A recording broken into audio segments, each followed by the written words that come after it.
خبرهای تاجیکستان و جهان در برنامه اخباری آزادی. سلام بیننده عزیز، مومین احمدی هستم که شما را همراهی میکنم.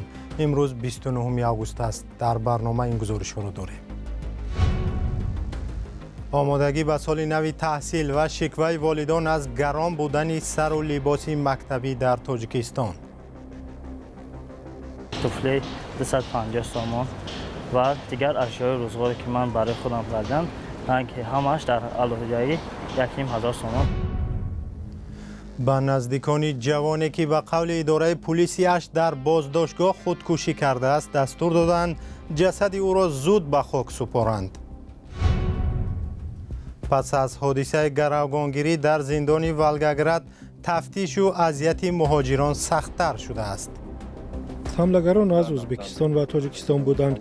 این حتما به وضع تاثیر می‌گذارد چون خوب می‌دانید که در روسیه چه می‌گذرد و شهروندان ما احتیاطکار باشند.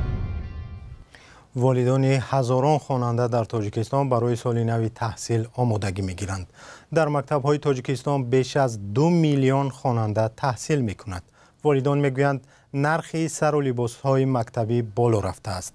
همکارم براد یوسفی و به بازار رفت و با خریداران و تاجران گپ زد. سایولی عبداللویف ساکنی شهر دوشنبه همراه با فرزند 14 سالش به فروشگاه سر و لباس و لوازمات مکتبی آمده است. اما ارزش بلند مالها او را مجبور کرده است برای پیدا کردن لوازم مکتبی موافق به جیبش به چند دکان سر بزند. سال گذشته دارم صنف 6 تا 800 سومونی را خرید کردیم. این سال چی؟ این سال اکنون خرید کرده ایستادیم. نسبت به پیشینه این سال کمتر بالاتر رفته است. در شهر دوشنبه چندین نقطه فروش لوازم مکتبی فعال است. کلانترین نقطه های فروش سر لباس مکتبی در بازار هاست که نرخ‌ها در آنجا هم فرق میکنند. با گفت والدان و خود خوانندگان مجموعه سر و لباس و جهاز خانش از 1000 سومانی شروع می شود. از بازار کاروان امروز ما خرید کردیم. کاستیوم برو 860 سومون، کورتای سفید که 3 تا خریدم 300 سومون، باز پاپشی یعنی توفلی 250 سومون و دیگر اشیاء روزگاری که من برای خودم خریدم که همش در علاوه 1000 سومون تشکیل میده. کتاب دفتر و اشیاء روزگار تقریبا 500 سومونی ارزش دارند. یک بخش اصلی خرج مکتب را مواد و جهاز خانش در بر میگیرد. طبق مشاهده ها ارزش برخی از آنها بالا رفته است، اما تاجران میگویند نرخ‌ها تقریبا به تغییرند و بعضی آنها ارزانتر هم شدند. رضا غازیزاده 7 سال است که در یارمارکه‌های مکتبی لوازم خانش میفروشد. های دفترها ان پور نشست درآمد امسال با ارزانتر شده. حاجی هم 43-44 درهم شده. ها نسبت به سال‌های دیگه در 3 سال شده کمی یارمارکش دیسه امسال با نسبت به سال‌های دیگه با خیلی آدمش زیادتر شده. در تاجیکستان پوشیدن لباس رسمی مکتبی برای خوانندگان حتمی است. تا چند سال پیش خوانندگان را مجبور می‌کردند که این لباس را از کارخانه‌های مخصوص بخرند. بعد شکایت‌های پای در پای والدان از صفت پست سر و لباس این کارخانه‌ها، حالا خرید لباس آزاد است. البته همان بعضی شکایت‌ها نیز شنیده می‌شوند. در تاجیکستان نزدیک 4000 مکتب موجود است که در آنها تقریباً 2.3 میلیون خواننده تحصیل می‌کنند. این سال 250,000 بار اول به صنف 1 می‌روند. یک ساکن 30 ساله ناحیه اشت بعد 2 روز بازداشت در بینای پلیس فوتیده است. مقامات به نزدیکان دمیر عابیدوف گفتند او خودکشی کرد، اما نزدیکان جوان به این فرضیه باور ندارند و میگویند با آنها اجازه ندادند جسد فرزندشان را کشاده بینند. همکارم مولا رجب یوسفی این خبر را پیگیری کرده و در استودیو همراه ماست. مولا رجب سلام، این جوان کی دستگیر شد و سبب فوتش چی بوده است؟ سلام مومین و درود بینندگان عزیز. مدینه سعیده و مادر دمیر عابیدوف به رادیوی آزادی گفت که پسرش را 8 آگوست امسال با اتهام اوباشی بازداشت کرده. 2 روز بعد یعنی 10 آگوست جسدش را به نزدیکان دادند. به گفته سعیده و کارمندان پلیس اشت با او گفتند که پسرش از کورپچه تفقیفگاه یا بازداشتگاه پلیس ریسمان ساخته با آن خودش را آویخته است. به این زن نواری هم نشان دادند که در آن پسرش سچاق گرفته برای شستشو می رود و گویا آنجا خودکشی کرده است، اما لحظه خودکشی در نوار نیست. مدینه سیدوا برای تحقیق مرگ فرزندش به دادستانی ولایت سوخت مراجعت کرده است. در مرگ دمیر عابدوف چند حالت شبهناک است که پیوندانش میخواهند روشن شوند.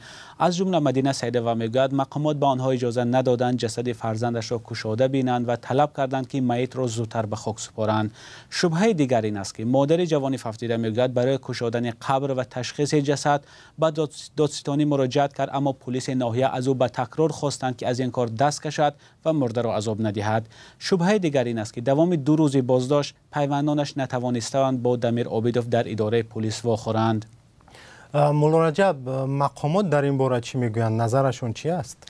مومن، ما برای گرفتن شرح رسمی برای ریاست کارهای داخلی ولایت سوق و هم شعبه کارهای داخلی ناحیه اشت مراجعت کردیم. در اداره پلیس ناحیه اشت مرگ این جوان را تصدیق کرده گفتند قضیه را دادستانی تحقیق دارد. در یک سندی که به دست رادیوی آزادی رسید آمده است که دادستانی ولایت سوق از دادستانی اشت طلب کرده است که مرگ دمیر عابدوف را همه جانبه پره و خالصانه تحقیق کنند. آیا در گذشته همین گونه حالت در ناحیه اشت ثبت شده بود یا این تنهاست؟ بله، متاسفانه این بار اول نیست که ساکنان در ناحیه اشت بعد بازپرسی از سوی پلیس در شرایط شبهناک جان می‌دهند. ماه آگوست سال 2017 کامل خواجه نظرف، یک ساکن 31 ساله ناحیه اشت، بعد چند مراتب بازپرسی در اداره پلیس خودکشی کرده بود. خواجه نظرف در نوار پیش از خودکشیش نقل کرده بود که زمانی در بازداشت بودن شکنجه شد و ماموران میلیسا تنها بعد گرفتن مبلغ او را رها کردند. سال 2018 دادگاه حربی ولایت سوق 2 کارمند مقامات انتظامی منطقه را با جرم شکنجه کامل خواجه نظرف، یکی را به 12 و دیگری را به 13 سال زندان محکوم کرده بود. یکی از آنها کارمند پلیس و دومی مسئول شعبه امنیت ناحیه اشت بود. تشکر مولا رجب. حامیان حقوق بارها از شکنجه بازداشت شده ها در تاجیکستان نگرانی کردند. ائتلاف ضد شکنجه در تاجیکستان سال 2023 درباره شکنجه و بدرفتاری در بازداشتگاه و زندان‌های کشور 16 شکایت گرفته است. نیروهای ویژه یا آمانی مسکو روز 28 آگوست به یک خوابگاه مهاجران حمله کرده آن را ولنگار کردند. در عکس و نوارهایی که بر رادیو آزادی روان کردند دیده می شود که در و تیریزه های بنا شکسته و جهاز و لباس مهاجران در بیرون پرتافته شدند. این خوابگاه مکان زیستی حدود 600 مهاجری تاجیک و ازبک بوده است. مهاجران میگویند همه آنها سندهای قانونی بود و باش داشتند. جهاز و لباس مهاجران زیر ویرانه ها و خود آنها در کوچه ماندند. تفتیش و بازپرسی مهاجران در روسیه شدیدتر شده است. گزارش طرح میگرانت مدیا در پیشنهاد شهلای گلخوجه. مهاجران در روسیه با یک تفتیش دیگری سختگیرانه روبرو شدند. معلوم نیست که این تفتیش به حادثه زندانی ولگاگراد ربط دارد یا نه، ولی مهاجران میگویند دقیقاً روند پس از آن حادثه آغاز شد. تفتیش سخت شده است. برای مثال پیش در راه ناظران راه بودند. آنها حجت‌ها را می‌دیدند و رها می‌کردند. حالا آنها زیادتر شدند. اتوبوس‌های پر از میلیسا و سگ‌های بوگیر دیده می‌شوند. نمی‌دانم همه آنها از کدام نهادند، ولی خیلی زیادند. من زیاد در شهر می‌گردم و 3 روز اخیر وضع چنین است. دیروز 5-6 تاکسی را دیدم که با سگ می‌کافتند. مقامات روس میگویند که 4 محبوسی که کارمندان زندانی ولگاگراد را گروگان گرفته بودند زاده آسیای مرکزی هستند. رسانه ها نوشتند که 2 تن از آنها شهروند ازبکستان و 2 کس دیگر تاجیکان شهروند روسیه بودند. در جریان عملیات آنها به قتل رسیدند. به گفته مقامات آنها 4 کارمند زندان را کشته و 3 تن را مجروح کردند. 4 محبوس دیگر نیز زخمی شده است. همان زمان به من از حادثه خبر دادند. از 35 نابالغی که من کمک میرسانم 3 تای آنها در زندان ولگاگراد هستند. دیروز والدان با تلفن با فرزندانشان گپ زدند. به گفته آنها حالا هیچ مشکلی و محدودیت نیست و تنها چاره های امنیتی سخت‌تر شده است. حقوقشناس از مهاجران دعوت کرد که احتیاطکار باشند و به اغوا دادن نشوند. ادوکات ایرلانبک توکتوسونوف نیز بر این نظر است. آنها زاده آسیای مرکزی هستند برای ما خیلی بد است. حملگران از ازبکستان و تاجیکستان بودند. این حتما به وضع تاثیر میگذارد، چون خوب میدانید که در روسیه چه میگذرد. باید شهروندان ما احتیاطکار باشند. ҳанӯз ҷузъиёти ҳодисаи зиндони волгогради русия рӯшан нест. мақомот тавзеҳ надоданд ки чаро маҳкумшудаҳо бо иттиҳоми қочоқи маводи мухаддир бо маҳкумшудагон бо терроризм якҷоя нигаҳдорӣ шуданд. ин зиндони низомаш сахт аст. маълум нест ки ашё ба ҳайси силоҳ ба дасти зиндониён чӣ гуна расидааст. саволе дар миён аст ки оё кормандони зиндон дар ҳодиса даст доштанд ё не. ин зиндони низомаш сахт пӯшида аст. ҳеҷ мумкин нест ки он ҷо ашёе мисли корд ворид карда шавад. зиндониёне ки даст ба гаравгонгирӣ заданд иддао карданд ки узви доиш ҳастанд. тасдиқи расмии ин иддао дар даст нест. дар навори онҳо мегӯянд қасоси муносибати бад ба гумонбарон дар ҳамлаи крокусро мегиранд. расонаҳо навиштаанд ки бори дуюм аст дар зиндонҳои русия имсол чунин ҳодиса мешавад. олга романова раҳбари як созмони кор бо зиндониён мегӯяд ақидаҳои ифротӣ дар зиндонҳои русия афзоиш ёфтааст. ӯ дар суҳбате бо садои амрико гуфт соли 2008 дар зиндонҳои русия аксаран ифротиёни исломӣ нуфуз доштанд.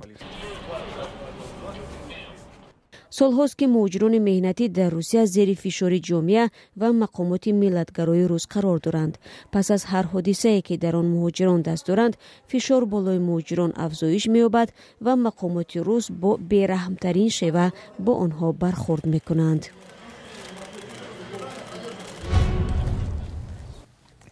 масъалаи муҳоҷират боиси баҳсҳои оташин дар иёлоти муттаҳидаи амрико аст. ҳизби ҷумҳурихоҳи амрико дар интихоботи президентии моҳи ноябр мубориза бо муҳоҷирати ғайрирасмиро дар маркази таваҷҷӯҳ қарор додааст. 19 август ҳукумати президенти иёлоти муттаҳидаи амрико ҷо байден барномаи нави дарёфти шаҳрвандии ин кишвар барои афродеро муаррифӣ кард ки ба қаламрави амрико ғайриқонунӣ ворид шуда муддати тӯлониро дар ин кишвар сипарӣ карданд. тафсилот дар гузориши ҳамкорамон Хиромон Бақозода.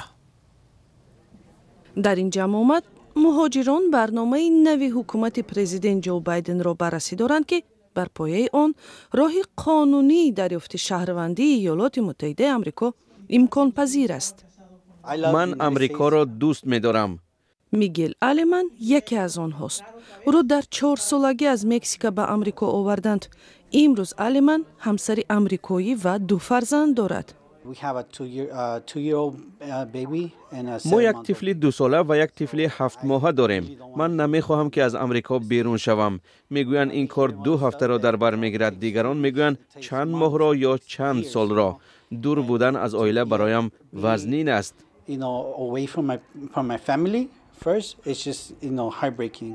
барномаи нави маъмурияти байден роҳи қонунии дарёфти шаҳрвандии амрико барои муҳоҷиронеро мадди назар дорад ки ғайриқонунӣ вориди амрико шуда муддати дароз дар ин кишвар зистанд. то ин барнома муҳоҷири шабеҳи алеман маҷбур буд ба Мексика баргашта баъди 10 соли зиндагӣ дар хориҷ ҳақ пайдо кунад ки барои иқомати доимӣ дар амрико ариза нависад. аз ин тағйир мардуми зиёде баҳраманд мешавад.